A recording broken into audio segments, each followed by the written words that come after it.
अथ श्रीसिद्धकुञ्जिकास्तोत्रम्।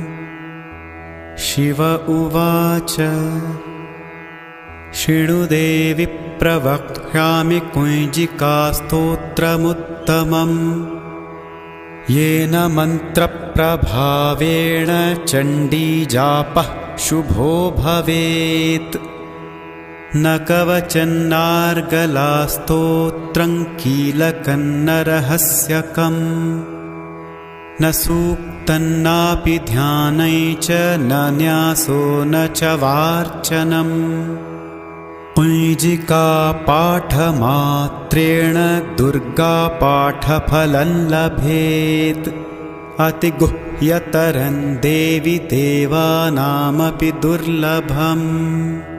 गोपनीयं प्रयत्नेन स्वयोनिरिव पार्वती।